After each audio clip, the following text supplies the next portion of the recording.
prazer. Aê! Boa tarde, caros ouvintes. Calma que agora eu vou passar o link pra galera. A minha cobertura do primeiro treino oficial das 500 milhas de kart foi pro Vinari.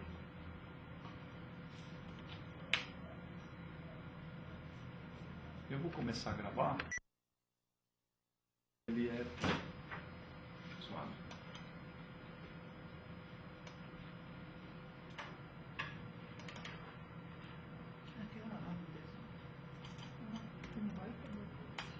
Aonde? Sim. Muito bem.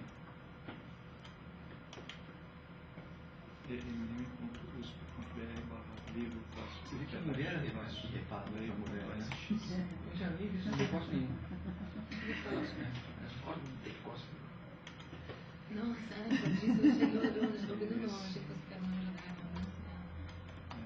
Não é? Eu já tava mencionando, mas tudo bem.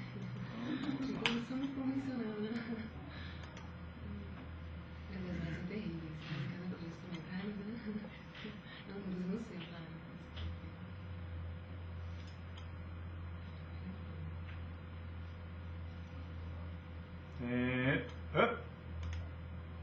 O microfone vai ficar aí mesmo? O microfone tá aqui. Ah, tá aí. Nossa, surgiu o microfone. Ah, não, isso é o Mas eles estão interagindo entre eles. Foi isso melhor, né? Tá perguntando se é pra salvar ou cancelar. Salvar. Salvar. Salvar. Eu tô ficando xarope, porque o teclado do Mac é completamente diferente, né? Essa já tá acostumada. Aí eu já começo Colocar, a salvar contorcer o aqui. arquivo e colocar o de cima, porque o outro foi meio... Tá sem som, som. tá sem som. Ok. Sem som. Deixa eu monitorar aqui. Vou parar de gravar.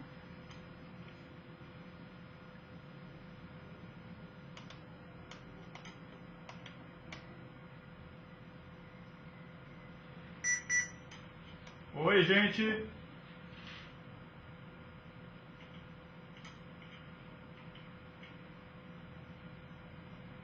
Coloca de novo o link, sai, você coloca 10. Tá com delay. Tá com monitor. Tá. O monitor Tá com tá- delay de quanto tempo? Ah, o delay é terrível. É normal, né? Então é melhor a gente ficar sem som aqui, senão a gente vai ser Já atrapalhado. matei. Legal. Então, vamos começar. Podemos dar as boas-vindas aí. Vou monitorar você. Eu falo vocês falam. Eu tô ouvindo vocês darem boas-vindas também. Posso? Pode começar, de ser, mas Pode começar? Pode. Bom, muito boa tarde a todos os internautas. Meu nome é Rodrigo Medina Zagni, sou um dos docentes do curso Panorama Histórico do Holocausto. Dou-lhes as boas-vindas, peço desculpas pela nossa demora, tivemos problemas técnicos que já foram superados. Apresento-lhes a professora Ana Cavalcante, a professora Miriam Eusner, que vão, junto de mim, responder as perguntas que vocês elaborarem aí, referentes às aulas de número 1, 2, 3 e 4. Meninas, né? Boa tarde.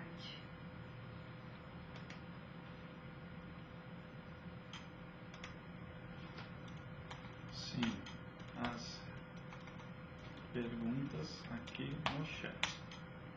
As respostas no vídeo. O vídeo fica pequeno. O que importa é o áudio. Certo? Bom, conforme o nosso administrador está informando aí pelo chat, vocês elaboram as perguntas usando o chat, nós respondemos aqui com o recurso do vídeo e do áudio.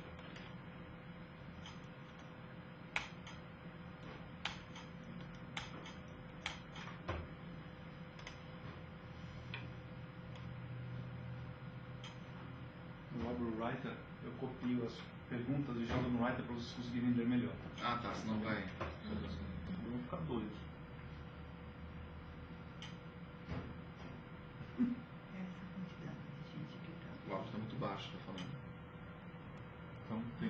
voltar um pouco mais ao texto. Eu vou aumentar um pouquinho aqui.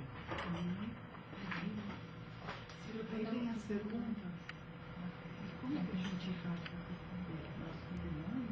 A gente vai, conforme o tema da Não pergunta, tem quem responder, não é que nem... a gente vai falar. Dá para fazer um pequeno check interno. Já. Comunicação visual aqui. Acho que você Não tem como usar o microfone aqui, Assad?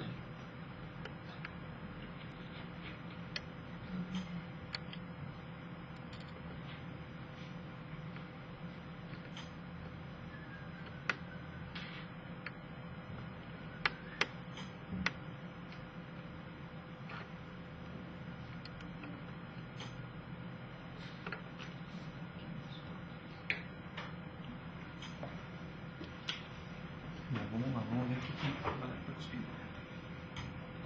Está muito baixo. Alguém se espreguiçou aqui. Boa noite, boa noite. Miriam está perguntando meu nome. Pode responder meu nome. Boa noite, eu me chamo Miriam Bettina Ersner. Estou aguardem. Tem que ser mais alto. Tem que ser mais alto. É, eu falei baixo naquela hora também. Não tem como ligar nesse equipamento de som, porque pelo menos. a gente vai estar respondendo o chat agora, verbalmente, né? E a gente vai fazer por escrito, né? Já tem mais uma pergunta.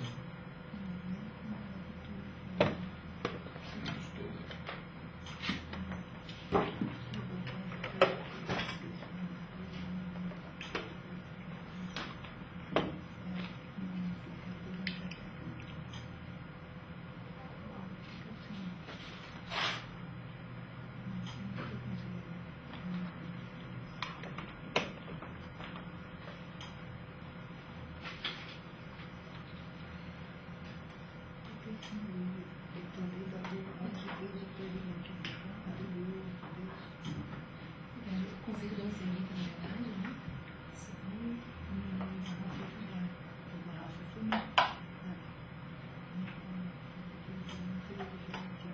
Mas a Cleonice eu posso responder, né?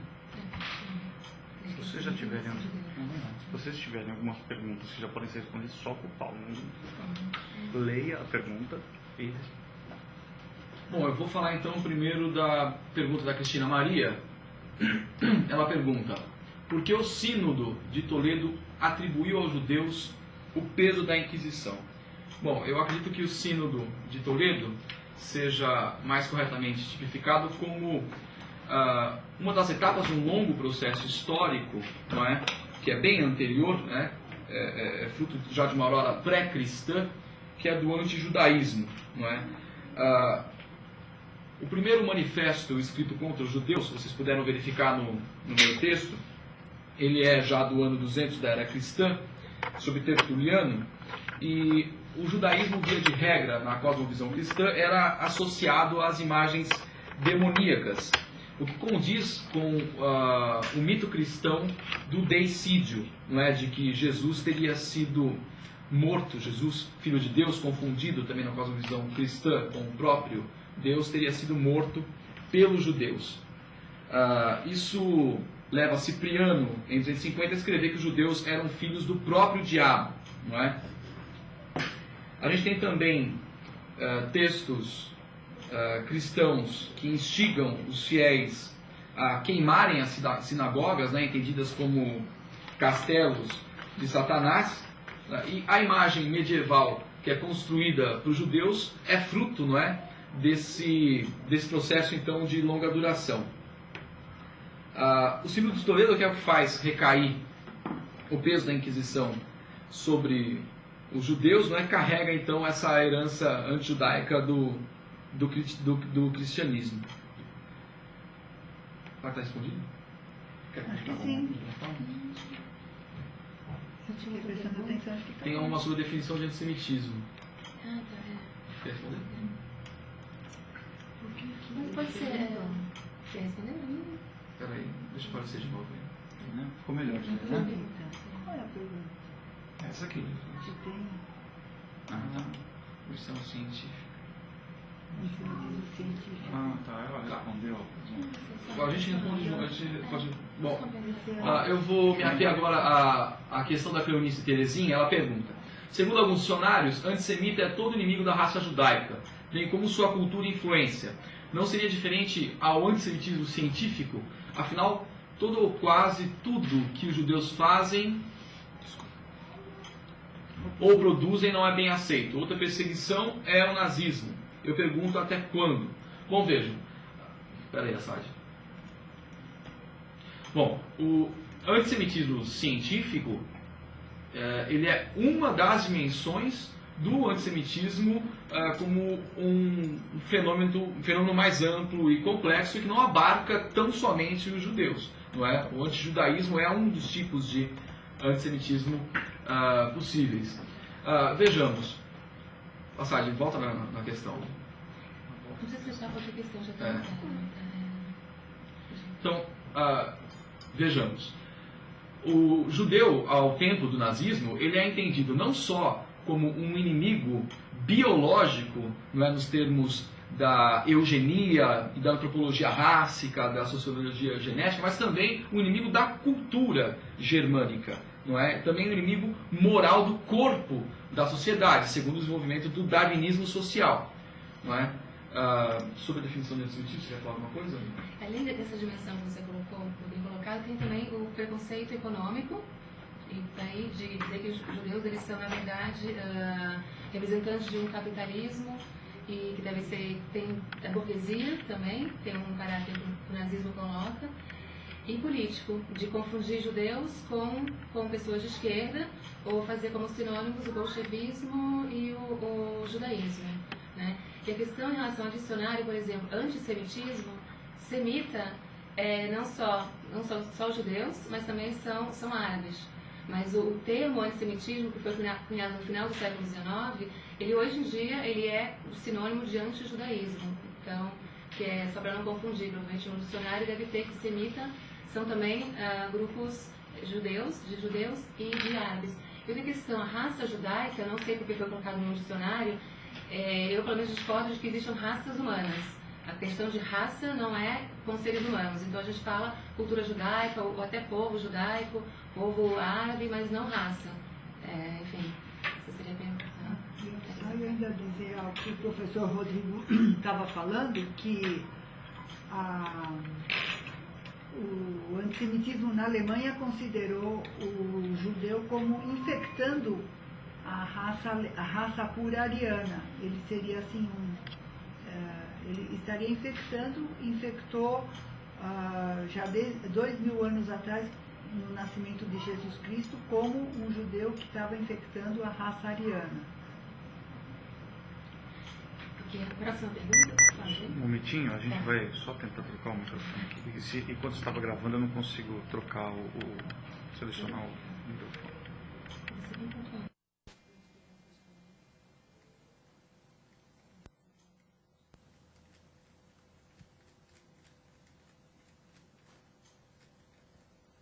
Som. Agora sim. Alô?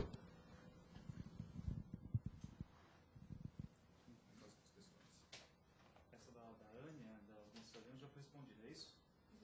Não foi não. Vou responder rapidamente.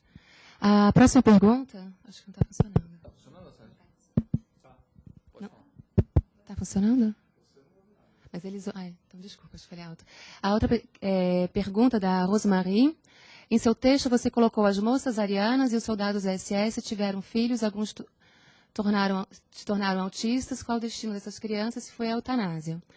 Na verdade, assim, o projeto Lebensborn era um projeto em que se sequestraram tanto crianças da parte do leste europeu que estava sendo invadido pelas tropas, crianças que tinham um perfil considerado da raça ariana, crianças brancas, loiras, de olhos claros, e também existia na Alemanha um projeto de mulheres alemãs de terem muitos filhos, ou terem filhos, e que entregassem esses filhos para o Estado.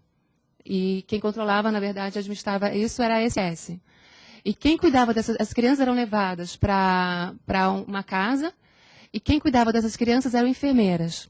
Como essas crianças elas foram arrancadas dos seus pais, elas foram criadas pelas enfermeiras de uma maneira profundamente militar, sem carinho, sem um apoio psicológico, sem ser uma família, e de uma maneira bastante autoritária, grande parte dessas crianças criaram autismo como uma resposta a essa circunstância. E, na verdade, assim, foi um período curto, né? Elas, depois do nazismo, nenhuma delas foi levada à eutanásia, porque isso foi durante o período nazista, na verdade, né? E a partir de 41.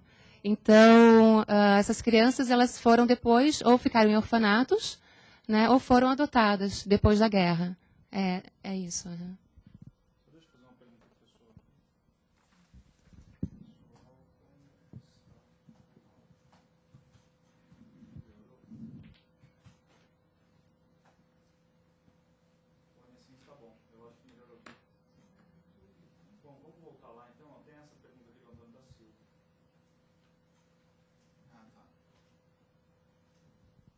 Então, a pergunta do Antônio da Silva.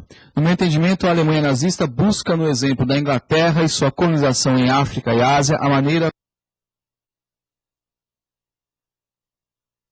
como a Inglaterra dominava a Índia. Isto é um exemplo de aplicação de eugenia para os nazistas. De fato, a pergunta do Antônio, ela parte de um conceito acertado de que a eugenia tem como berço e campo plano para o desenvolvimento a Inglaterra do século XIX, a portadora do fardo civilizador do homem branco, não é? E detentora do direito, então, de civilizar a barbárie. Não é? Assim eram entendidos povos milenares, né? Como Índia, China, civilizações que tinham o seu repertório cultural desprezado. É na Inglaterra do século XIX que se desenvolve a eugenia como ciência, e ela influencia firmemente a Alemanha a partir de uma publicação que é um tratado do Chamberlain chamado Fundamentos do século XIX, não é? E que entende, então, a ideia de raça pura se desenvolvendo concomitante à ideia de degeneradores da raça. A raça pura, então, a ariana, e os degeneradores judeus e eslavos. Judeus que no 19... no final do 19, início do 20, viviam um expressivo número na Alemanha e eslavos na Áustria. Tanto na Alemanha quanto na Áustria, esse texto do Chamberlain teve imensa influência.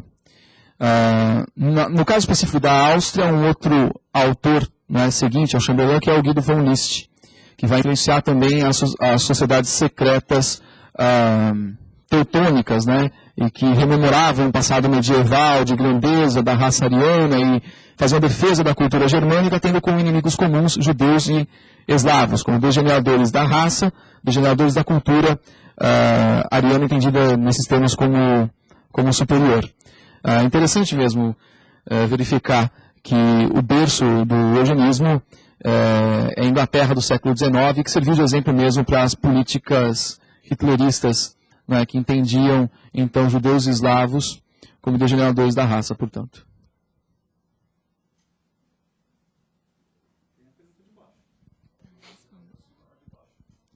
Primeira coisa, o projeto Lebensborn, ele foi um projeto onde teve poucas crianças, não foram todas as crianças alemãs, obviamente, que aconteceu isso com elas.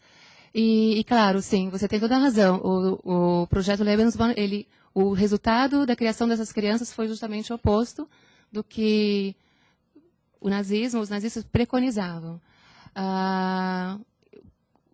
O que era feito com essas crianças? Não entendo a pergunta. O que foi feito? As crianças, então, elas foram depois levadas ou para orfanatos ou adotadas por outras famílias depois da guerra. É isso. Sobre revisionismo? Ser levado a sério, a possibilidade da negação do Holocausto. Tá. A do Filkenstein, é possível ficar totalmente alheio ao que dizem alguns revisionistas dentre... Tem que ler. Tem que ler alto? Isso. É impossível ficar totalmente alheio ao que dizem alguns revisionistas, dentre esses Norman Finkelstein, que faz crítica aos números e à singularidade extrema que é dada pelos historiadores e mídia em geral para este fato. Quais são suas opiniões sobre esses questionamentos? Bom, os dados estão aí para provar que não há nenhum exagero, que são esses dados mesmos, os que se apresentam. Se ele acha que está havendo exagero, não sei no que ele está se baseando. Segundo se sabe, os próprios nazistas filmaram tudo o que fizeram. E os filmes estão aí, as fotos, então são fotos filmadas por Hitler, pelo grupo do Hitler, para confirmar o que eles estavam fazendo, porque eles achavam que iam exterminar os judeus e que queriam que permanecesse alguma foto daquele povo que eles tinham exterminado. Então, as fotos são do próprio regime nazista. Um adendo aqui, duas coisas. O Finkelstein, ele não é considerado negacionista, exatamente. É polêmica o papel dele, mas ele não é considerado negacionista. Ele não nega o Holocausto. O que ele faz crítica da utilização do Holocausto, o que ele chama de indústria do Holocausto, utilização do Holocausto para justificar parte da política de direita do Estado de Israel. Não é nem a política total do Estado de Israel. Então, a gente não pode considerá-lo como negacionista, porque ele tem, inclusive, ele não nega o Holocausto, a dimensão do Holocausto, nem que tenha havido Holocausto. Ele nega o uso inadequado do Holocausto por parte da política de direita do Estado de Israel para justificar, por exemplo, o que eles fazem com os palestinenses ou a política no Oriente Médio. Em relação ao negacionismo, por mais que muitos argumentos negacionistas eles sejam infundados, a gente tem que estar atento a eles.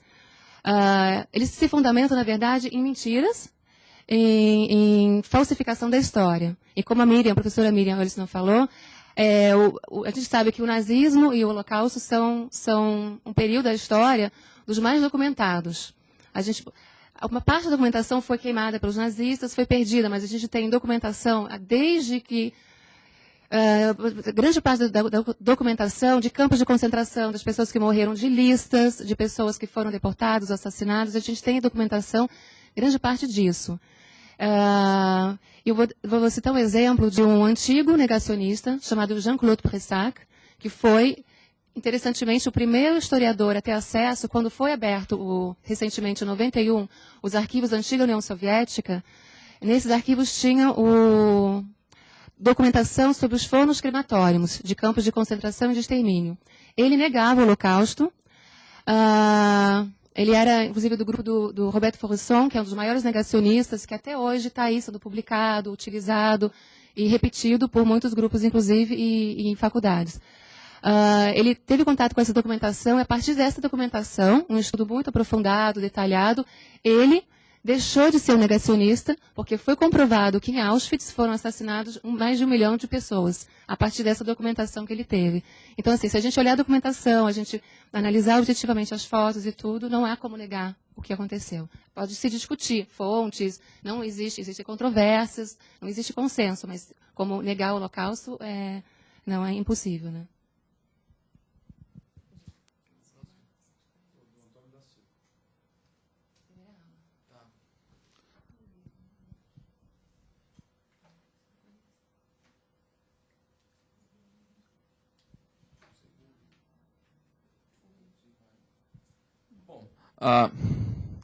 Ao tempo da República de Weimar, a Túlia era extremamente influente porque ela aglutinava naquela sociedade personalidades importantes da sociedade alemã, né? Juízes, médicos, políticos, e não é à toa que de lá sai a célula, né, inicial do Partido dos Trabalhadores Alemães.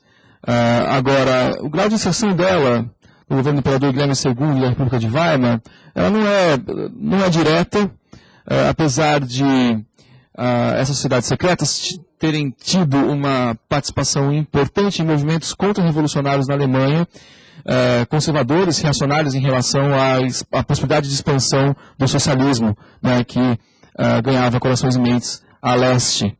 Né, mas não chegou a operacionalizar as estruturas de poder na Alemanha até a ascensão do Partido Nazista.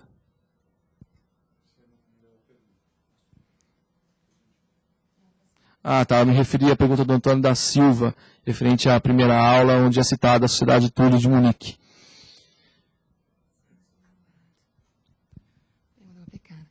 A pergunta da Ana, desculpe se for um off-topic, mas gostaria de saber o seguinte. No campo de Buchenwald há uma placa com vários países e ali tem também o Brasil, pois brasileiros também foram prisioneiros no campo. Você tem alguma informação a respeito? Olha, morei 2 vezes em Buchenwald, inclusive pesquisando. Se alguma pessoa que tem a nacionalidade brasileira foi presa em Buchenwald, não foi porque era brasileiro, mas provavelmente por ser de família do leste europeu, ou da Alemanha, ou judeu. Eu não tinha essa informação, não vi. É possível que a placa não tenha sido colocada lá porque algum brasileiro tenha sido prisioneiro de lá. E se foi, como eu falei, era outra nacionalidade, ou era um opositor político que tinha imigrado para a Alemanha ou para o leste europeu. Buchenwald, ele foi o maior campo de concentramento da Alemanha. E foram levados prisioneiros de toda a Alemanha e de todo o leste europeu para Buchenwald. Né? É isso. A pergunta da Rosemarie. Uma outra pergunta que tenho seria quanto aos surdos ou deficientes auditivos. A menção sobre a esterilização e eutanásia para os deficientes mentais e físicos. Estariam surdos nessa estatística? Obrigada. Você me fez essa pergunta, eu não tive tempo de responder no fórum.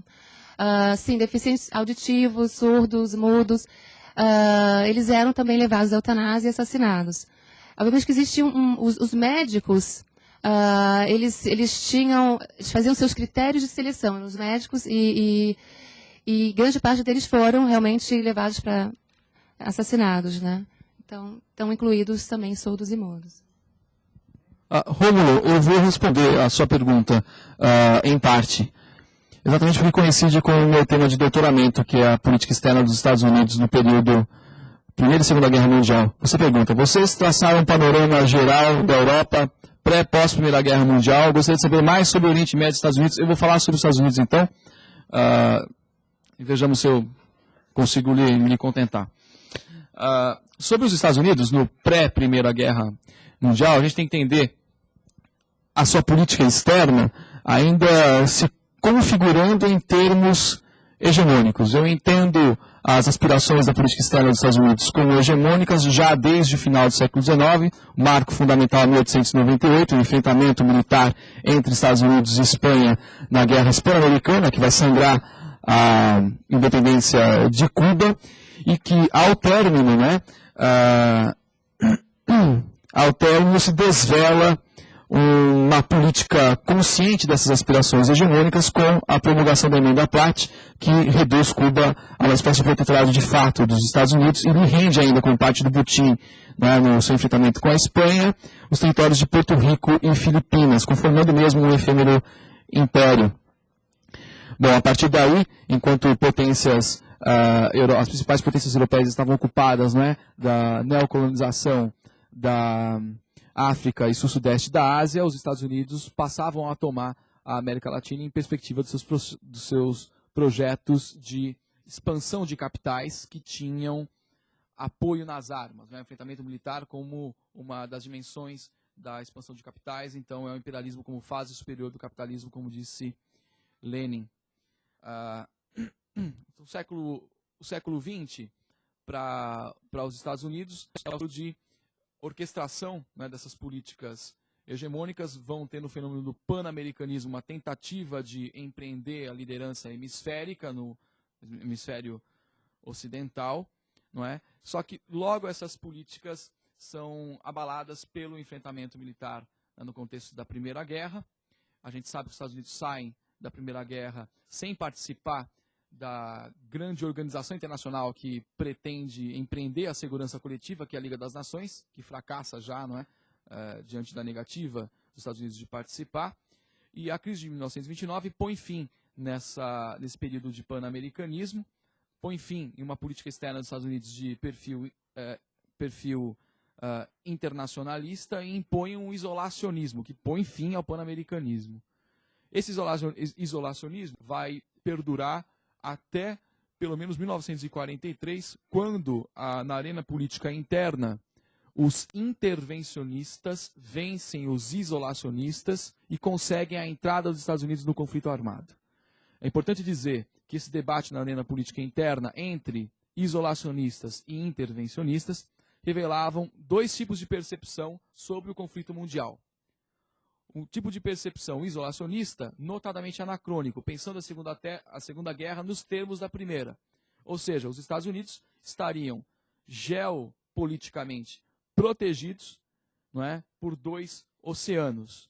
Então, verificava a existência de 2 poderes, um poder naval e um poder terrestre. Os intervencionistas, não é, de uma percepção notadamente realista, perceberam o agigantamento de um terceiro poder, o poder aéreo. Não é? Com o desenvolvimento das cabines pressurizadas para aeronaves, se percebeu a possibilidade de uma determinada força empreender bombardeios transoceânicos. Não é?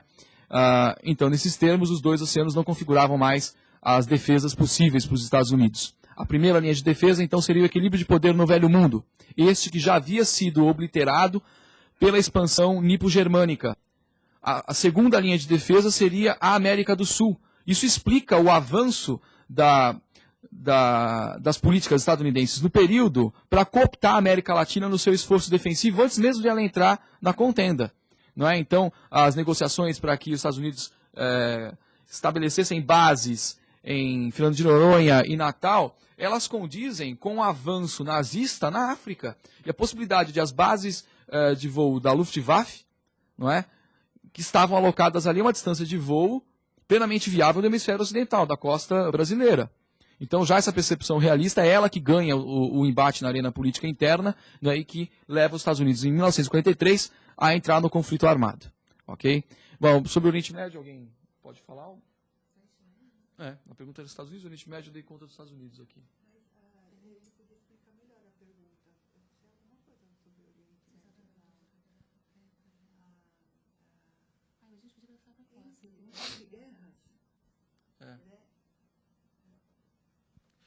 Só uma questão, eu vou fechar aqui, então, falando sobre um aspecto que eu deixei intocado até aqui. A questão da venda de armas, que é fundamental para entender a configuração das relações internacionais no período.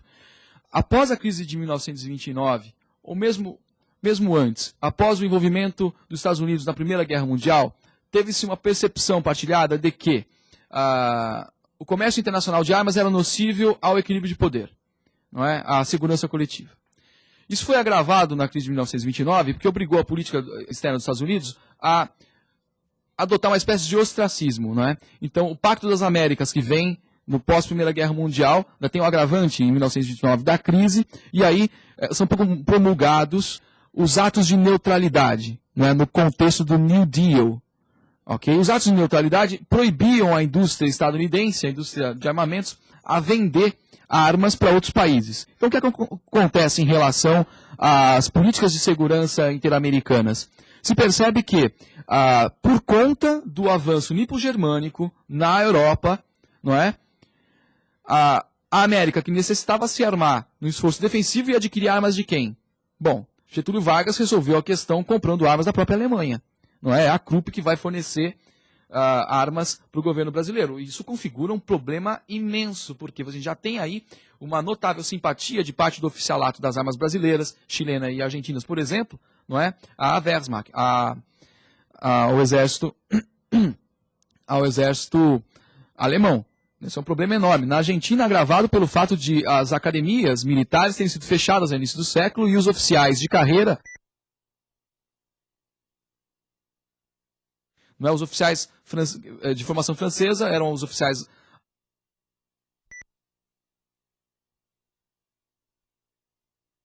manuais de guerra do von Moltke, do Karl von Clausewitz, ou seja, então a questão da venda de armas é importantíssima para entender aí por que a partir de 1943, vencidas as barreiras comerciais, inclusive para a comercialização de armas, os Estados Unidos se torna um centro produtor de armamentos, não é? 2 professores, o John Saxe Fernandes, da UNAM, no México, e o professor Simon Mellman, eles verificam que a industrialização estadunidense passou por um processo de militarização, né, o qual não foi reconvertido ao término do conflito. Então passa a economia estadunidense a gravitar em torno dessa área, desse setor produtivo, que acabam provocando uma demanda por enfrentamentos militares de larga envergadura. Isso explica em alguma medida por que é que os Estados Unidos não passam, a partir do término da Segunda Guerra, não é, uma década sem se envolver em conflitos de larga envergadura. Sobre o Oriente Médio, em 1925, havia o Grande Mufti de Jerusalém, que mais tarde se dá muito bem com Hitler, já a partir de 1925, que é, não sei se é o que está vendo a pergunta, mas que cria uma união e um clima extremamente antissemita no Oriente Médio.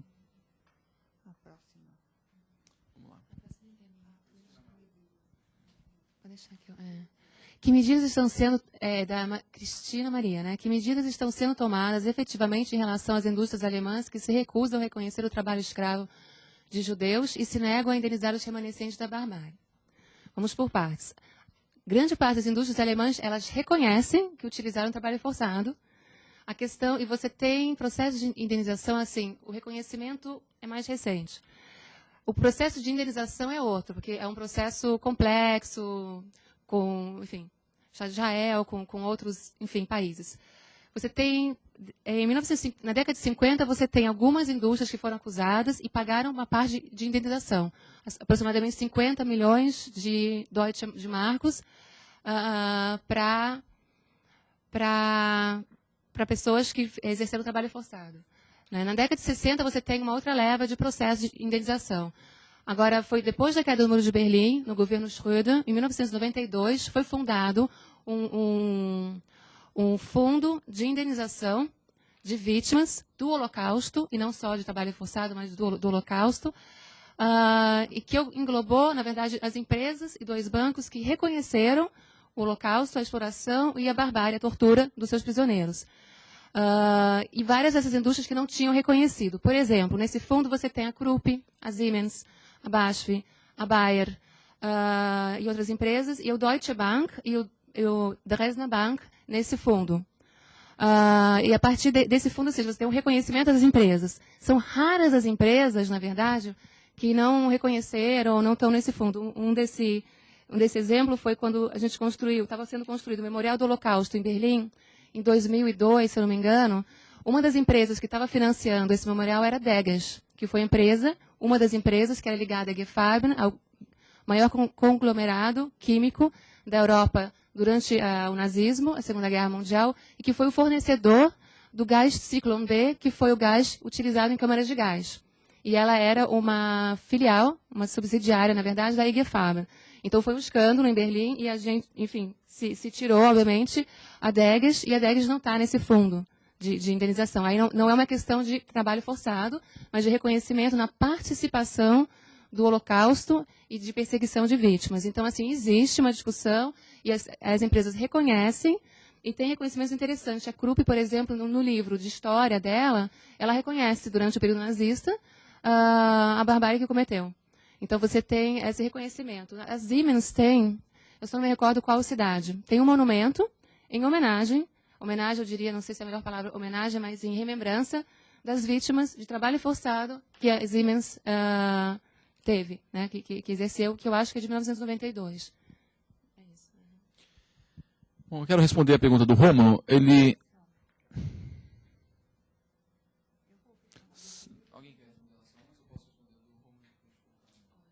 Vou responder a do Rômulo. Ele diz o seguinte: não quero negar de forma alguma o Holocausto, mas existe realmente uma indústria que se abastece e abastece desse lastimável acontecimento histórico. Bom, como se abasteceu e abastece, ok. Como historiador, eu não posso deixar de reconhecer, eu tenho que partir, as minhas reflexões têm que partir dessa constatação, que o passado ele é sempre objeto de disputa, de contenda no presente. Então, toda visita que se faz ao passado, já nos dizia Lucien Febvre, que a história é filha de seu tempo, responde às questões do historiador no seu presente dado, não é?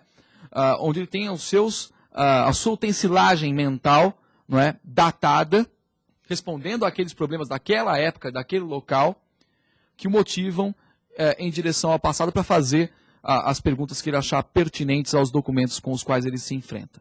Em relação ao Holocausto, nós temos grupos de interesses distintos que entram na contenda pela memória desse trágico evento da nossa história. Então a questão aí seria mapear que grupos de interesse disputam esse passado e nós não estamos isentos dessa contenda. Nós aqui no curso Panorâmico Histórico do Holocausto, quando propusemos realizar esse curso, não é? Quando tivemos que justificar esse esforço compreensivo sobre esse passado que se pretende ser resgatado, a questão no presente é o resgate da memória.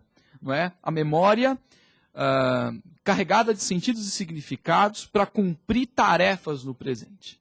Se verifica, né, o Gabriel Josipovich, ele defende a seguinte tese, que o movimento revisionista e o negacionismo, que estão muito articulados com expressões políticas de extrema-direita na Europa e no Novo Mundo também, né, partidos de ultradireita e neonazistas, e a sua retórica, não é, ela acaba encontrando campo fértil, não é, naqueles a quem falta o chamado componente histórico.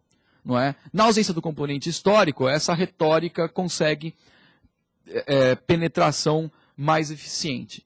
Então, a nossa proposta aqui no curso é de levar o conhecimento histórico, exatamente esse componente que é por nós, então, instrumentalizado. Em que sentido? De ocupar essas lacunas para que não se sedimente aí, não é, as retóricas de intolerância desses grupos, que, vejam vocês as incoerências, retomando uma questão anterior, negam a ocorrência do Holocausto na mesma medida em que exaltam, não é, os signos partilhados da ocorrência do Holocausto. Então você tem grupos de intolerância neonazistas, por exemplo, negando a ocorrência do Holocausto, não é?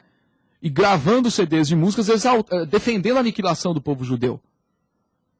Ou, por exemplo, o caso de um desses grupos, cuja gravadora se chama Zyklon B, não é? Que é o pesticida à base de cianeto que foi utilizado nas câmaras de gás.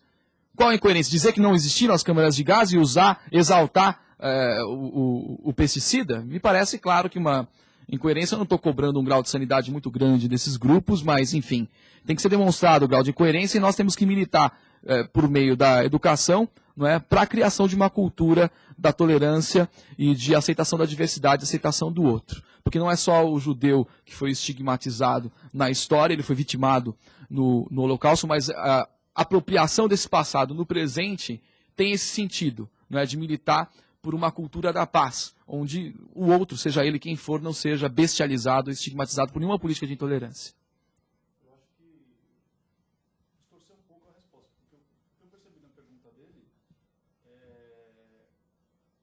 que judeu se apropriou, se está se instrumentalizando. Veja, de forma complementar, então, dentre os diversos grupos de interesse que disputam esse passado, é claro, há aqueles que instrumentalizam a história como trincheira, não é? Para legitimar, para validar políticas de intolerância. Okay? Eu estou me referindo a um tipo de comportamento que é aquele que busca no passado, não é? Onde ele é vitimado, a legitimação para que ele conduza políticas de intolerância onde ele vitime o outro. Eu cito o brilhante ensaísta Arthur Miller, não é? Judeu e comunista, que foi perseguido pelo macartismo nos Estados Unidos, que disse por meio de um personagem chamado Leduc, numa peça que ele escreveu de nome Incidente at Vichy, onde ele diz, todos os povos têm o seu judeu, ele é o outro, não é? Inclusive o judeu tem o seu judeu, é o que ele nos diz. Para a gente começar a refletir aí esse passado que é objeto de disputa, e nós entramos na contenda, não podemos deixar de reconhecer isso.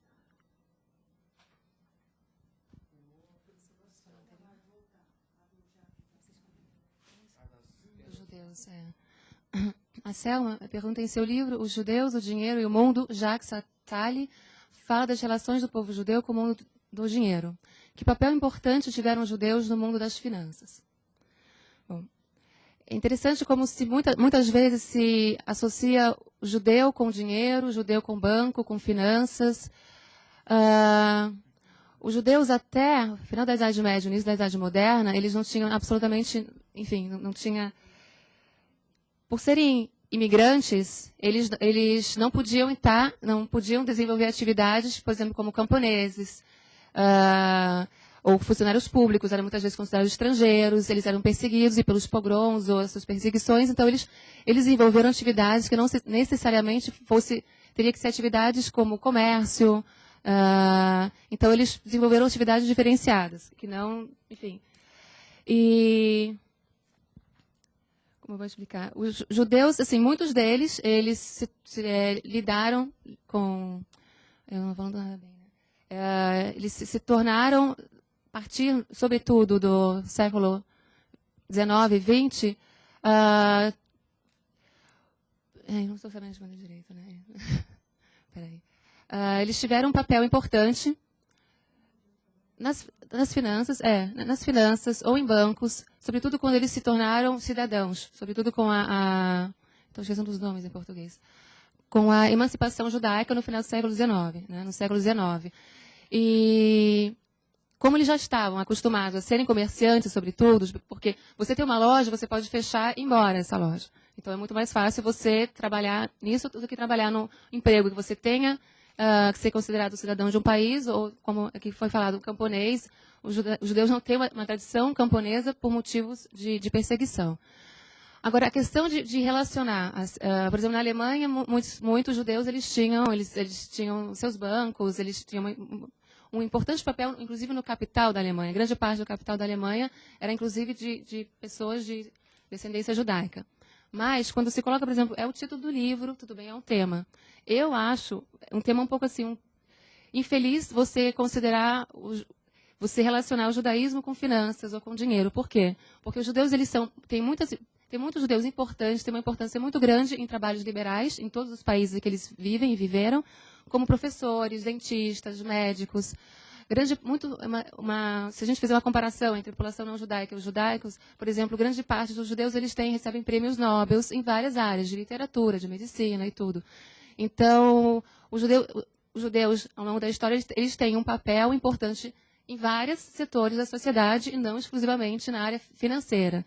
E existe uma questão assim do antissemitismo, uma parte dele foi considerada já na Idade Média, sobretudo a Igreja Católica, colocar o judeu como usurário. Não sei se é assim que se fala, que comete usura, né? Que era condenado pela Igreja Católica. E ele emprestava às vezes dinheiro, e, enfim, era uma atividade que ele desenvolvia, e foi uma das partes desse preconceito que vigora até hoje, do judeu usurário, do judeu explorador, que é incorreta e é um preconceito, né? Você quer comentar? Eu vou complementar no seguinte sentido. A imagem medieval que se tem do judeu normalmente relacionado ao comércio, ela advém de uma proibição datada de 538 de os judeus ingressarem nas guildas. Então, o que lhe restava eram as atividades comerciais. Isso marca, estigmatiza, né, o judeu sempre relacionado a essas atividades comerciais. Tem um dado do Pierre Sorlin, o antissemitismo na Alemanha, em que os antissemitas fazem o levantamento de quantos jornalistas judeus, de quantos professores, e inclusive já no período nazista, quando os médicos fazem agradecimento a Hitler, que ele estava saneando o país, inclusive porque estava eliminando os outros médicos não alemães, os médicos judeus, estava sobrando mais campo para os médicos nazistas, eles quase querem esquecer que 3 médicos de origem judaica tinham ganho o prêmio Nobel de doenças muito graves no começo do século XX. Então, havia outros fora o campo financeiro também. Outras atividades, como a professora Ania estava comentando e o professor Rodrigo. Agora, a questão da Cristina Maria, não, a questão do Antônio da Silva sobre a política racial do Estado nazista, descreve o tópico que, a partir de 1935, os judeus perderam a cidadania alemã e passam a ser identificados como elementos do Estado. Significa estar totalmente excluído da sociedade? A exclusão da sociedade se deu gradativamente. As leis raciais promulgadas em Nuremberg, em 15 de setembro de 1935, era para a pureza do sangue da raça alemã. Todos os judeus perderam os seus cargos públicos, inclusive para pôr ordem, segundo a lei ariana, no Estado. Só não-judeus poderiam continuar trabalhando no Estado. Não é imediatamente que eles perdem a cidadania, é gradativamente. E posteriormente vão fazendo a limpeza aos restaurantes, os hotéis, as pessoas, as cidades vão colocando que elas estão livres dos judeus, estão limpas dos judeus. E começa a ter as placas que o judeu não pode sentar no banco, não pode entrar nas lojas, e inclusive anteriormente já tinha começado o boicote às lojas dos judeus, desde 1933, desde abril de 1933.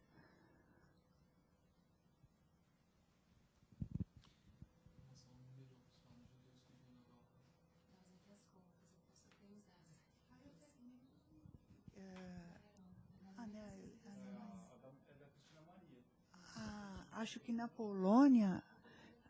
Você quer falar? Tem uma sobre a igreja. Tem uma da igreja, por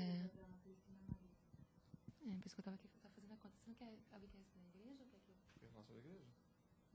A igreja não se envolve? O Vaticano? Não. Veja, com relação ao envolvimento da igreja em relação ao Holocausto, quais os interesses envolvidos, né, na ausência, né, de uma intervenção da igreja em relação ao Holocausto. Bom, o que eu passo para você para complementar, então, o que eu tenho a dizer é de uma das filiações históricas do antissemitismo, que é o componente religioso cristão. O próprio mito cristão do deicídio ao qual me referi há pouco, não é? As imagens associadas ao judaísmo no cristianismo eram aquelas que relacionavam as sinagogas como templos do demônio, e o judaísmo como heresia, não é? Também imagens que foram carreadas pela reforma protestante, segundo eu mencionei no meu texto. Então vejam, apesar de o nazismo negar o cristianismo, não é, porque defende a retomada de antigos mitos, né, relacionados a uma religião mais antiga, mais profunda, que é a religião nórdica, não é? Continuava interessante à igreja, em alguma medida, fundamentalmente na Alemanha, as políticas de intolerância nazistas. Isso explica em alguma medida porque ela não interfere, senão em relação à eutanásia, não é, mas em relação ao Holocausto, não. Vou acrescentar só uma coisa. Eu acho que a questão da igreja é importante, mas só destacar que para os católicos, muitos deles eles foram, durante o nazismo, eles foram opositores dos nazistas e alguns deles foram, inclusive, presos em campos de concentração. Então, só para separar a igreja, né, e catolicismo ou católicos. E outra questão que é importante, durante o nazismo, quem era o Papa era o Papa Pio XII, que era o antigo Eugenio Pacelli, que antes do nazismo ele chegou a votar, inclusive, numa das eleições no Partido Nazista. Né, só para, enfim, criar uma polêmica aqui. Até 10 de fevereiro de 1939, o Papa era Pio XI, que não era amigo dos nazistas. E o Papa Pio XII muda totalmente a questão do antissemitismo. Ele se entende bem com a filosofia de Hitler. Ambos usam muito a retórica de que o nazismo era a salvação contra o perigo russo, soviético, e se pautam praticamente na questão do perigo soviético, como uma arma que o nazismo deveria usar a sua força. Como a professora Ania já mencionou, havia muitos católicos que se opuseram à política nazista. Muitos padres foram mortos em campos de concentração porque quiseram acompanhar os judeus e os outros povos que estavam sendo exterminados. E se cometeu muita injustiça contra os padres católicos dentro da Alemanha, prendendo eles, alegando que eles fossem homossexuais, simplesmente como uma alegação para retirar o direito deles se opor ao regime nazista. Houve muitas controvérsias dentro do Vaticano, mas o Vaticano, na gestão do Pio XII, não fez muito pouca coisa contra o nazismo. Sobre os números, os números, vou dar os dados. O Rômulo perguntou qual o número aproximado de judeus que viviam na Europa, em especial na Alemanha. Na Alemanha viviam aproximadamente 566 mil judeus. E aproximadamente, vamos fazer uma, 138 mil foram assassinados, né? Na Europa, havia 2.270.000 judeus. Eu só não tenho aqui os dados, eu fiz a conta agora. Os dados gerais, na verdade, da Europa, da Alemanha e da Europa ocupada, de judeus, eram 9.882.000 judeus. Na Polônia, que foi onde teve o maior morticínio, assassinato dos judeus, havia 3.300.000 judeus, dos quais aproximadamente 3 milhões deles foram assassinados. Ou seja, foi quase um povo, uma história assassinada na Polônia, é algo arrasador. E na antiga União Soviética havia, onde também teve um grande assassinato, né, eram 3.200.000 e aproximadamente 1.100.000 foram assassinados. Dos judeus da Europa foram assassinados 65%, né? E se a gente fizer o cálculo em relação aos judeus do mundo inteiro, os que foram assassinados pelos nazistas, corresponde a 1/3, aproximadamente 33%. Bom, a pergunta está, Selma, por que tantos alemães se mobilizaram nesse genocídio, se foram motivados apenas pelas propagandas nazistas? Não, a motivação não foi exclusivamente a propaganda nazista, era um dos elementos que constituem, né, esse esforço de cooptação, mas tem outros componentes que são relevantes aqui. Primeiro, a dimensão cultural do antissemitismo, que estava aí arraigada profundamente no romantismo alemão, nas artes, a ideia de purificação, não é, em relação ao bolchevismo e às vanguardas. É importante entender a dimensão de cruzada artística do nazismo, não é, contra o cubismo, contra o futurismo, e o que é entendido como arte degenerada. E, bom, os instrumentos de cooptação começam desde a infância. Na educação formal já se aprende na Alemanha a existência de um inimigo hereditário, ou de inimigos hereditários. Não é? No caso, o francês, que por sua vez tem uma contra-resposta. Na França se aprendia que o inimigo hereditário, nas novelas francesas, era o alemão, não é? Por conta do enfrentamento franco-prussiano, não é? Em 1871. Mas também a questão da exaltação do germanismo frente aos inimigos da cultura alemã, os eslavos e, mais gravemente, os judeus. Então, nas aulas de história já se aprendia isso. Tem todo um aparato nazista também, não é, para cooptar a chamada juventude hitlerista, que é militarizada desde cedo, é uniformizada, padronizada em condutas, não é, e ideologicamente desde cedo, para se anular como indivíduo, se desumanizar nesse processo e se entender como parte, como componente de uma nação, como componente de um corpo de sociedade cujo centro, cujo cérebro é o Führer, não é? Cujo líder máximo é Adolf Hitler. Então, o processo de desumanização que vai bestializar judeus, eslavos, aqueles que são perseguidos, não é, pela política de tolerância nazista, também tem garantia na desumanização dos algozes, não é? Coisa que é perpetrada por todo e qualquer exército regular.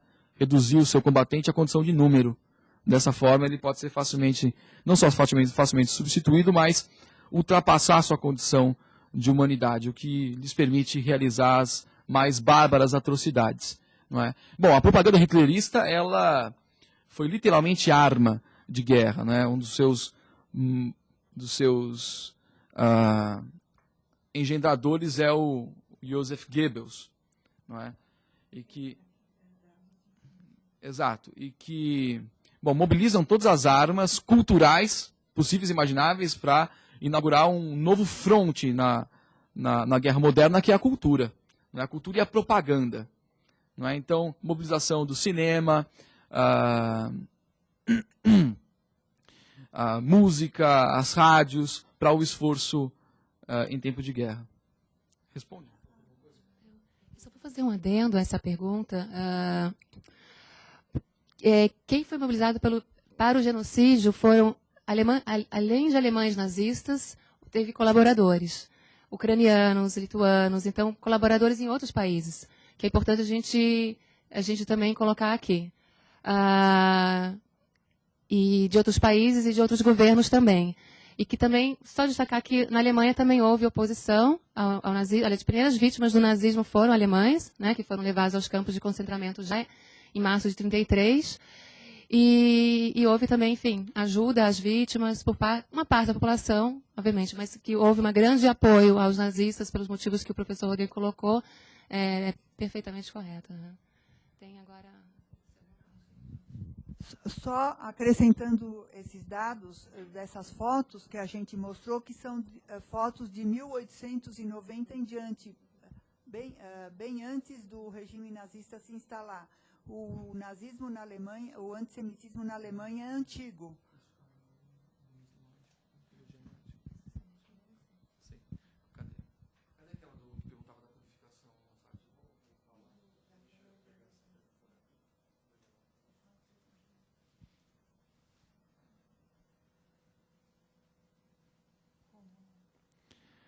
Bom, Para baixo, para baixo.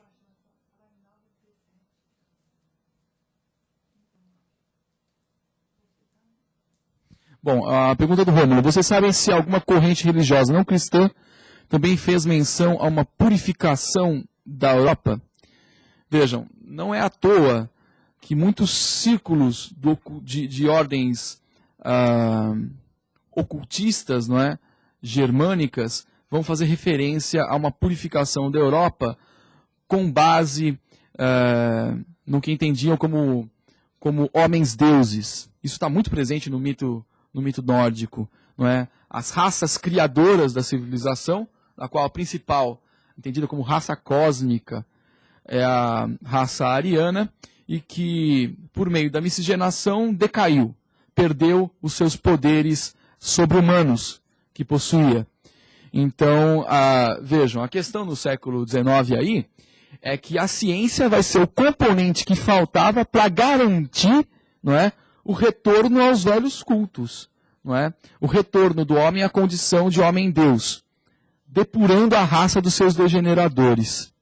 A gente tem textos clássicos aí, daqueles que tiveram visões. O Guido von List, que eu citei aqui, ele não buscou, como nós historiadores, as informações de que ele dispõe, com base informativa em documentos materiais. Foram visões que ele teve. Madame Blavatsky, a russa que escreve nesses termos também, não é? E que utiliza a suástica muito antes de o Partido Nazista fazer dela o seu símbolo maior, não é? Como relacionando a essa raça superior que é a ariana, não é? Ela também foi dotada de visões. Então vejam, essa retórica, ela está exatamente centrada naquilo que eu mencionei na questão anterior. A falta do componente histórico. A Idade Média e a Idade Antiga, a Idade Média nem tanto, mas a Idade Antiga germânica, ela está situada num breu histórico, não é? Ela está sob névoas, porque não há documentos sobre o passado germânico, sobre as tribos germânicas, ao contrário do passado latino, que é riquíssimo em documentos. Acontece que quem venceu a contenda pelo Ocidente foram os germânicos. Por isso que a Idade Média germânica, do romantismo germânico, é da vitória, da exaltação. Enquanto a Idade Média latina é das trevas, é do Renascimento sob Petrarca, que dizia que era o período das trevas. A civilização havia morrido. Precisava renascer. É o humanismo do Renascimento. Não é? Então, nesses termos, na ausência de um componente que pudesse tipificar a antiga Germânia, você tem, ao invés de historiadores, você tem aqueles que têm visões, não é? Delírios de um passado grandiloquente, não é? Onde aquela raça foi detentora, não é? do direito de civilizar a todos e mais. Vejam, quem eram os arqueólogos durante o regime nazista? Eles eram da SS. Não é? A SS tinha um corpo, não é? de arqueólogos. E a SS que surge, né, de um destacamento que vem de atletas. Então quem são eles? São os portadores do gene mais propenso a ser matriz do resgate dessa condição de homem-deus. São eles que vão resgatar o passado. Nesses termos, sabemos nós que vão criar um passado ficcional, não é? Onde todo o recalcamento do presente, das crises sociais, econômicas, aquilo que teve que se defrontar a Alemanha no pós-Primeira Guerra Mundial, é atribuído ao outro, ao degenerador. Não é mais fácil a condição humana olhar para si, sem reconhecer a si nos seus recalcamentos, sem atribuindo sempre, não é, as suas desgraças ao outro, e o outro, nesse caso, o bestializado é o judeu, é o eslavo, e como raças, não é? Inclusive o negro, e a degeneração decorrente deles. O homossexualismo, o comunismo, ok? Os ciganos, os testemunhas de Jeová, enfim. Exatamente. A Ania está nos dizendo que a SS, 60% do seu quadro tinha diploma universitário. Não é? Exato. Exato. Vejam, para participar da SS tinha que se comprovar descendência puramente germânica até o século XVIII. Até 1700 e pouco, se não me engano. Não é? Os casamentos de oficiais da SS tinham que ser autorizados pelo comando, não é? E as pretendentes também tinham que comprovar a descendência ariana pura. E essa ideia de pureza já é complicado para falar, né, da raça ariana, eu estou colocando bem entre aspas aqui, porque a miscigenação, o componente eslavo na tal raça pura é enorme, para se falar em pureza aqui, não é? Só que nós não vamos começar a operar com as categorias que a gente condena aqui, senão a gente vai ser pior que, não é, os algozes desse período.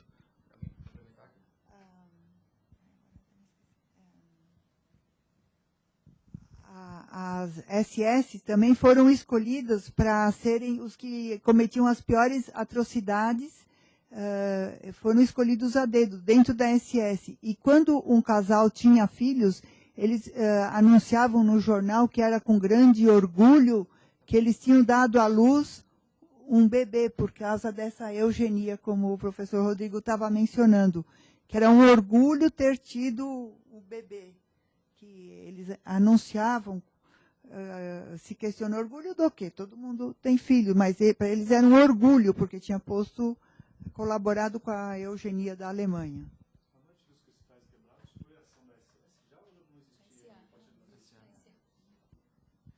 Bom, vou responder a pergunta do Antônio da Silva. Ele pergunta: existe todo um aparato que vai beneficiar o nazismo a caminho da Segunda Guerra Mundial, ou seja, a Inglaterra e a França com suas políticas de apaziguamento, permitindo a entrega da Áustria e Tchecoslováquia à Alemanha e o pacto de não agressão firmado entre a União Soviética stalinista e a Alemanha nazista. Pode comentar esse fato? Bom, pergunta ampla, requer aqui um esforço redobrado. Vejamos, em primeiro lugar, a questão das políticas de Inglaterra e França, não é, nesse tom de apaziguamento. A gente tem que entender uma percepção complicada no Neville Chamberlain e do... Oh, meu Deus.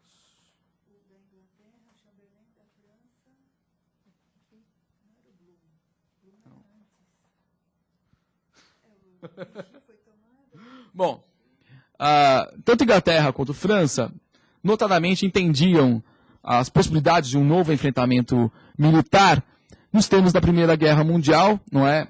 Conforme eu disse, guerra de trincheiras, né, duas forças primordiais, uma marítima, forças marítimas e forças terrestres, não é? E a possibilidade de negociar as reivindicações alemãs com relação às cláusulas restritivas do Tratado de Versalhes. Bom, uma dessas reivindicações a Tchecoslováquia. Bom, penso que primordialmente, não é, os territórios historicamente sob contenda entre Alemanha e França, entre a anterior Confederação de Estados Germânicos e França, a região da Alsácia e da Lorena também. A própria ocupação da região desmilitarizada do Reno, não é, pode ser colocada nesse contexto, não só a ocupação da Áustria, deixa eu ver, a Boêmia e a Morávia também. Então vejamos, a inação, não é, desses agentes no sistema internacional, sobe um pouquinho, Massagem, que se dão mais gravemente na Conferência de Munique, revelam, não é, que aquilo que deveria ter sido feito anteriormente, quando Hitler ensaiou o rearmamento da Alemanha, reativando a sua marinha, a Kriegsmarine, não é? E mais, testando o poder destrutivo da Luftwaffe, a arma aérea, na Guerra Civil Espanhola. A gente sabe que os bombardeios de voo picado, o Junkers JG-1, 87, se não me engano, que é o Stuka, né? Foi testado ali na população espanhola, ou seja, a Europa assistiu, não é, o rearmamento alemão e não interferiu. Não é? Então, a questão aí foi negociar aquilo que se poderia sangrar de uma Europa que queria evitar novas reivindicações do Hitler. Bom, aí quem pagou o preço foram os chefes que, apesar de estarem presentes, não falaram absolutamente nada, não puderam dizer nada em defesa da sua soberania na Conferência de Munique. Bom, a anexação da Áustria também é motivo de polêmica, né? O plebiscito que nunca foi realizado, não é? Não é por conta do plebiscito que a ocupação se deu, se daria de qualquer forma, não é? As tropas nazistas marcharam logo em seguida na Áustria, o que, na retórica nazista, atendia uma antiga reivindicação, que era a da unidade, né, política do que culturalmente já estava unificado, que é a cultura germânica, aquela que se sempre pretendia resgatar, falando a mesma língua, não é? Partilhando o mesmo repertório cultural e em defesa, não é, da raça germânica frente a dois inimigos comuns, o dos alemães, os judeus, dos austríacos, os eslavos. Não é? E vejam, a população germânica que já haviam sido os administradores do Império Austro-Húngaro, não é? E que agora tinham que coexistir com o que entendiam como bestas sociais, os eslavos. Inclusive porque a Áustria adotou o tcheco como um dos seus idiomas oficiais. Não é? Então a defesa era também pelo idioma, e não é? Bom, com relação ao pacto de não agressão firmado entre a União Soviética stalinista e a Alemanha nazista, o pacto de aço, não é?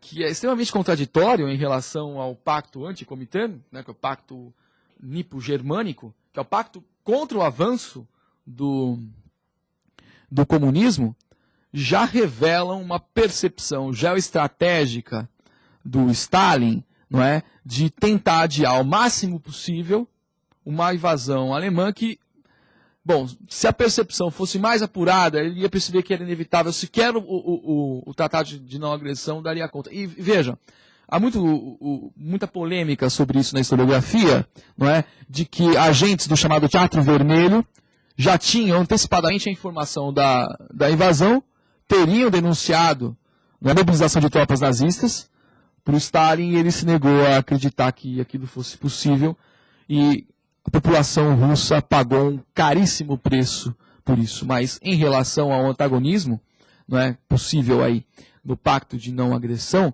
já revela um caráter muito mais profundamente antagônico do stalinismo, que é se contradizer a proposta internacionalista da Revolução Russa. Estava marcado aí, por meio da política da revolução em um só país, não é? Talvez a mais grave contradição da história do comunismo e do socialismo no mundo. Não é? E a esquerda amargaria, na minha opinião, ninguém precisa concordar comigo, amargaria, não é, a nefasta influência do Stalin sobre a Internacional Comunista, que logo deixaria de existir, a Terceira Internacional. Ok? E que foi resgatada do exílio pelo Trotsky, na Quarta Internacional. Vejamos se eu respondi essa questão. É o que eu penso. Tá, ok, eu vou passar para a Miriam para ela complementar.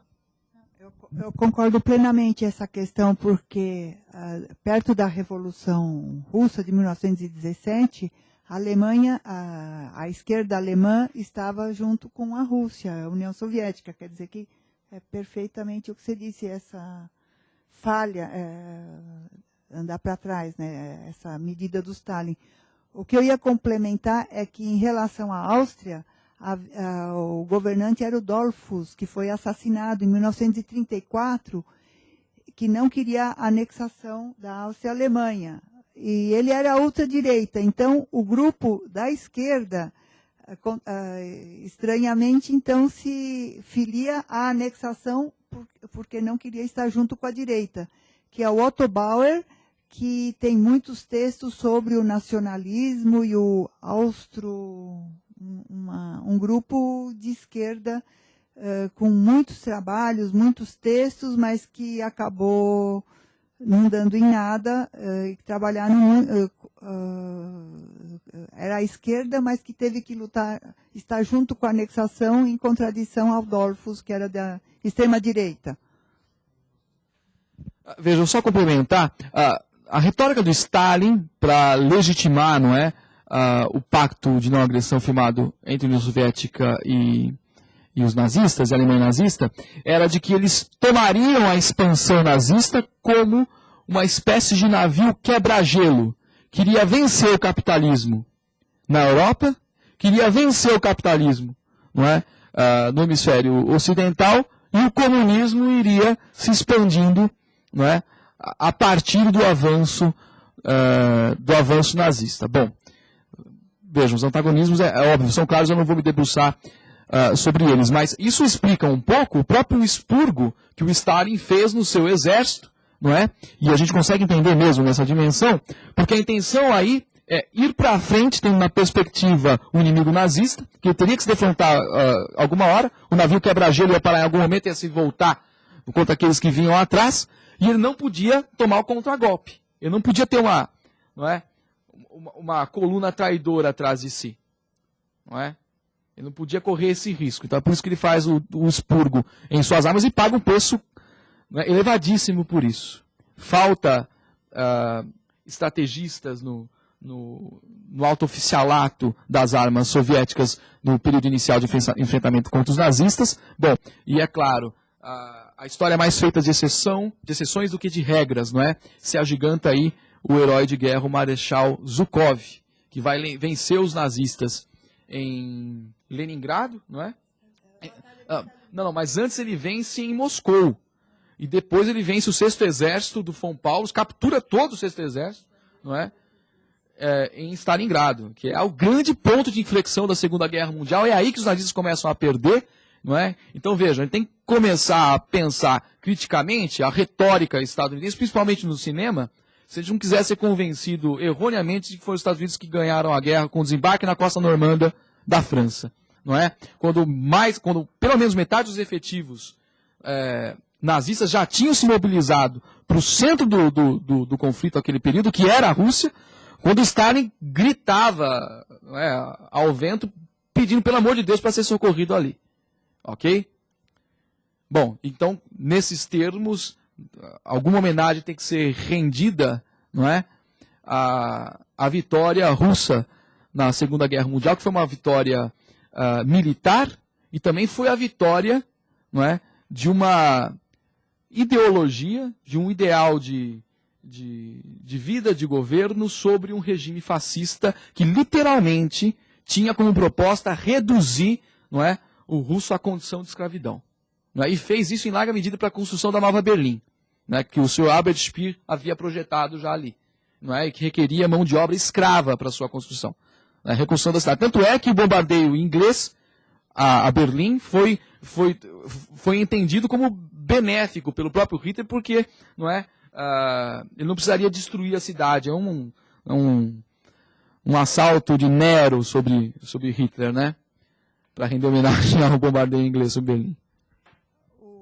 A Batalha de Stalingrado, o general nazista, Marechal Paulus, né? Von Paulus, eles se entregam aos russos, e na Alemanha, na Alemanha eles comentam que eles morreram, que eles jamais é mencionado que eles se entregaram, jamais é mencionado, inclusive encenam o enterro dele em várias comemorações da parte do Goebbels. Tanto é que logo antes pouco antes da rendição do 6º Exército, o Hitler promove o von Paulus a marechal de campo. Isso ele não faz à toa, é porque na história, não é, das armas alemãs, nenhum marechal de campo havia se rendido. Então o recado é claro, né? Mete uma bala na cabeça, não é? Cometa suicídio, ele é desobedecido. E o Führer sai enfurecido, né, pela rendição do 6º Exército. Okay? O cerco do Volga é notadamente o grande ponto de inflexão, né, desse teatro de operações, não é?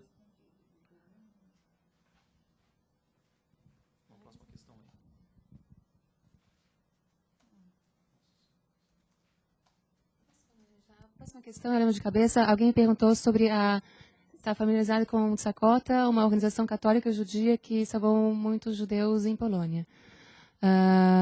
Sim, houve organizações, inclusive na Europa e no leste europeu, que o Tsakota foi uma organização realmente católica, judia, que salvou, que conseguiu se organizar numa Polônia e arriscando as suas vidas e conseguiram salvar centenas, na verdade, de pessoas. Na Polônia teve também outros grupos organizados de católicos, e não, a maioria é católica, os poloneses eram católicos. Um outro grupo que ajudou no salvamento de judeus foi o Conselho Central de Assistência da Polônia, que eram voluntários poloneses, só poloneses, não judeus, que ajudaram nessa logística. Uma parte da população polonesa foi pouca, mas teve uma parte da população polonesa, por exemplo, supria ligada ou não ligada ao Partido Comunista.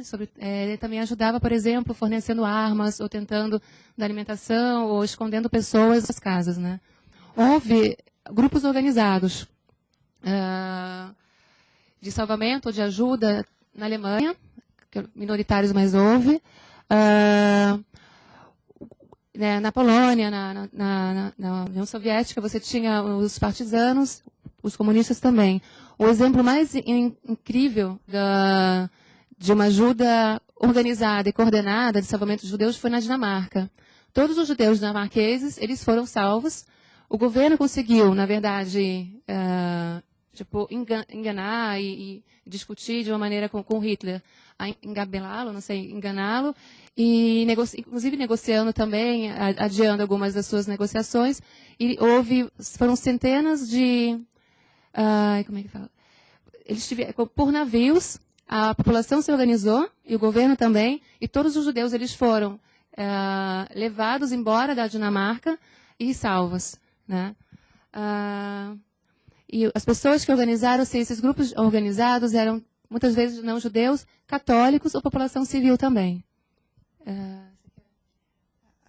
Queria só acrescentar que o rei da Dinamarca resolveu ele mesmo usar a estrela amarela, a estrela de Davi, e a partir de então os nazistas não sabiam quem eram os judeus e não judeus, porque toda a nação dinamarquesa passou a usar a estrela amarela justamente para eliminar esse preconceito contra o judeu.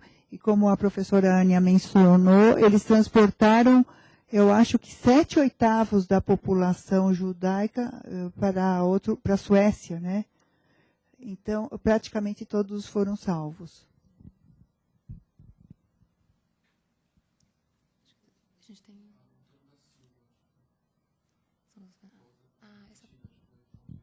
A gente tem que ver. Eu queria saber quantas perguntas tem, para ter uma noção. São 8 e 10. Uma preocupação só de.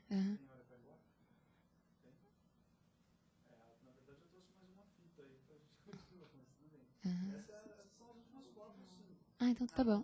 Tá, tudo bem.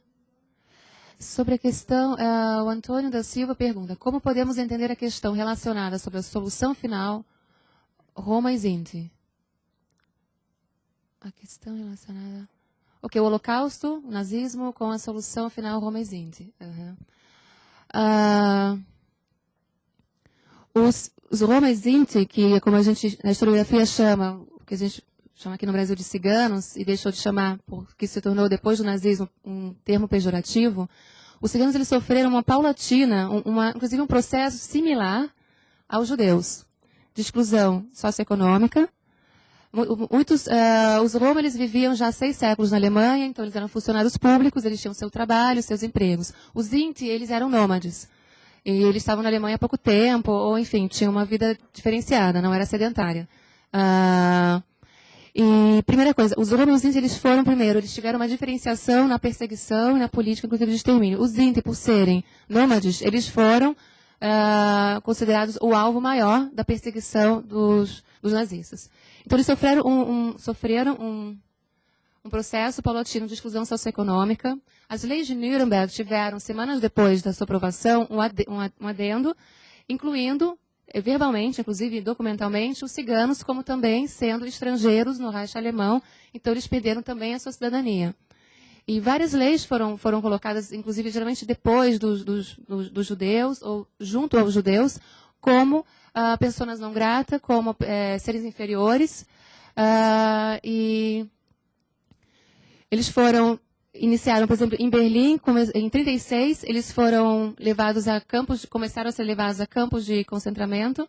No caso, a gente considera um tipo de campo em Berlim, para que eles fossem, durante as Olimpíadas, a população não visse os ciganos. E eles foram, a partir de 1936, levados também a campos de concentramento para serem concentrados, excluídos da sociedade. E, posteriormente, a partir de 1939, também foram sendo vítimas de trabalho forçado. E os judeus, os ciganos, eles também, os homens Sinti, ao longo da invasão, da guerra, e da invasão, aqui na Polônia não tinha praticamente ciganos, mas da invasão do leste europeu, sobretudo a partir de 22 de junho de 41, com a Operação Barbarossa e a invasão da União Soviética, juntamente com os batalhões da SS, que fizeram os fuzilamentos em massa, daí iniciar a solução final da questão judaica, foram incluídos os ciganos nesse extermínio em massa. Nos documentos da SS e do escalão, que a gente tem as correspondências, se inclui que os grupos que deviam ser assassinados eram judeus e eles colocavam, né, o Homem Sinti, os ciganos. Alguns documentos também falam de opositores políticos, muitos intelectuais, opositores políticos também foram sendo assassinados. Os ciganos, então, eles se incluem nesse processo de solução final da questão judaica.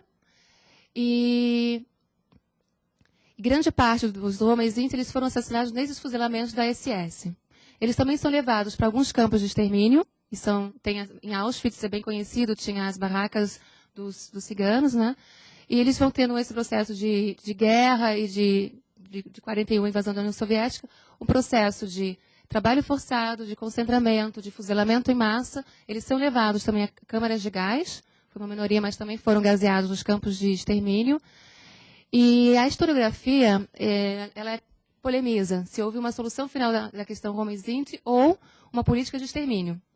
Ou seja, o que significa se havia o objetivo de assassinar todos os Homem Sinti ou não. Em relação aos Sinti, o que a gente pode imaginar que sim, pelos documentos e pelas práticas. Os Roma não. Os Romas eles passaram a ser perseguidos só em 38, 39, posteriormente. Então, há autores que afirmam que houve o objetivo de exterminar, assassinar todos os ciganos da Europa e do leste europeu, e é uma historiografia que afirma que houve uma política de assassinato em massa, mas sem a deliberação de assassinar todos, de deixar alguma parte como em relação aos eslavos, como trabalhadores forçados, mas não como seres inferiores considerados pelos nazistas, mas não extermínio em massa. Então, não há um consenso. E em relação a, por exemplo, números, variam. Hoje em dia, o número mais aceito de assassinados são 500 mil, o que representa aproximadamente metade da população cigana. Oscila entre 200 mil, 800 mil, mas assim, o que mais aceito pela historiografia, a documentação mais recente, metade da população cigana foi assassinada pelos nazistas na solução da questão Homem Sinti. Tem uma outra para você sobre cervejaria.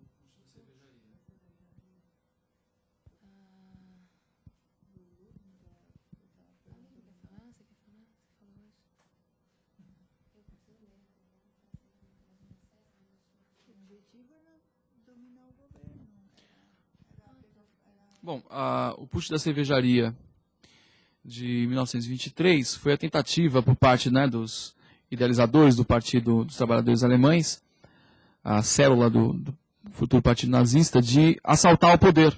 E foi uma tentativa frustrada, né, levou ao encarceramento do próprio Hitler. Não é?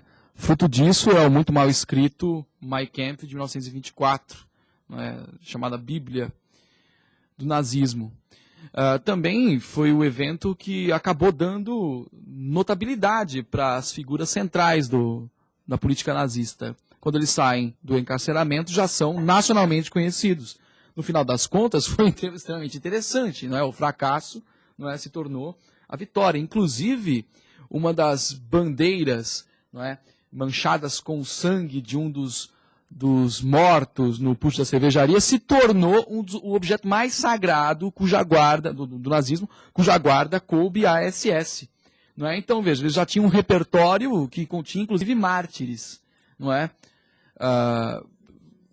Exato, os 16 apóstolos de Hitler, né, que validavam no dizer que ele era mais importante que o próprio Jesus Cristo, conforme a Miriam nos lembrou hoje, numa conferência que deu aqui no laboratório, né, advém desse evento que, no final das contas, não é, fez uma espécie de marketing para o nazismo. Eu vou dar a palavra a Miriam para complementar.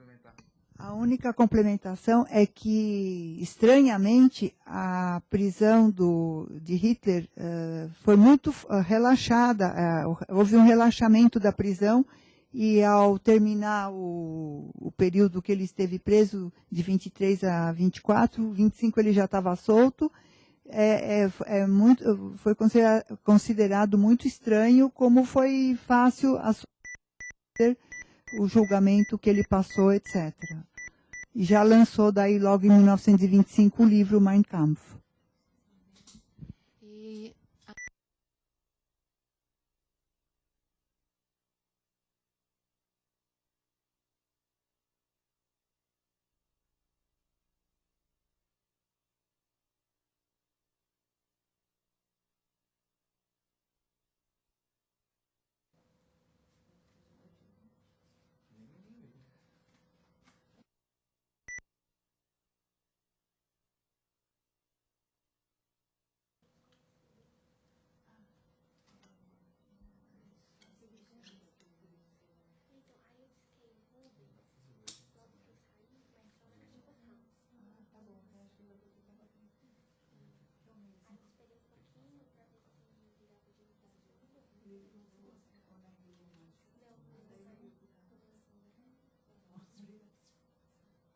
Desculpa, gente.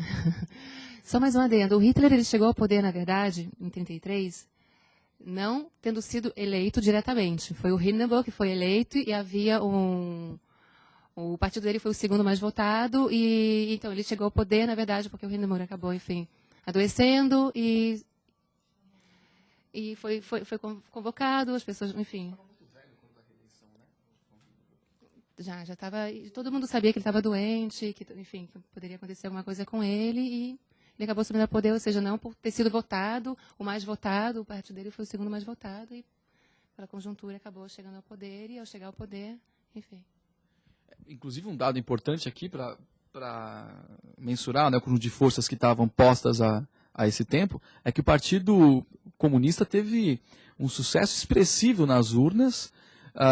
E os nazistas só conseguiram maioria, não é, por meio de alianças com com os conservadores, né? Com os conservadores. O que os possibilitou depois, não é, o atentado ao Reichstag e perseguir, não é, o Partido Comunista até torná-lo ilegal. Só ia acrescentar os dados na eleição de 32, 33. O partido que ganhou teve 13 milhões e 800 mil votos, teve 14 ponto não sei quantos milhões de votos. E os comunistas que tiveram uma cisão teve 13 milhões e 800 e o outro grupo 1 milhão e 900. Infelizmente eles não se aliaram, teriam vencido diretamente. Não teria havido holocausto. Tudo teria sido diferente, infelizmente, não é o que aconteceu.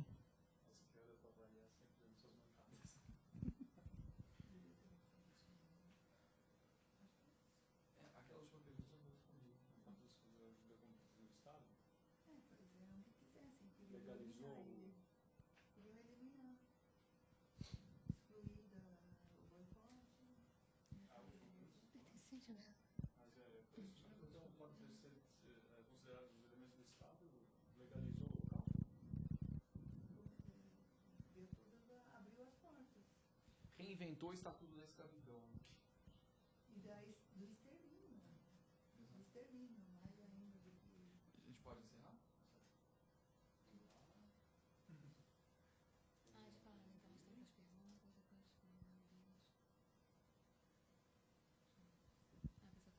Bom, nós é que agradecemos, não é, a paciência inicialmente dos nossos internautas por conta dos problemas técnicos que tivemos. Gostaríamos de ter começado aqui no horário previsto. Estávamos todos aqui, mas vejam, a tecnologia nos dobrou.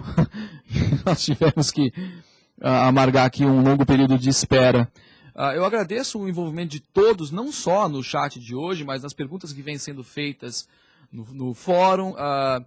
Nós estamos tentando responder a todas e há um esforço imenso nesse sentido. O professor Samuel Feldberg, que é o coordenador do curso, ele está ainda realizando pesquisa de campo em Israel, deve voltar em breve, então fará um contato mais direto com todos vocês no fórum.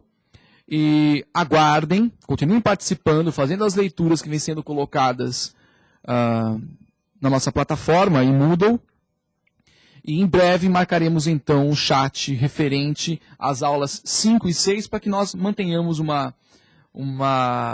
dinâmica de realizar esses encontros virtuais, não é?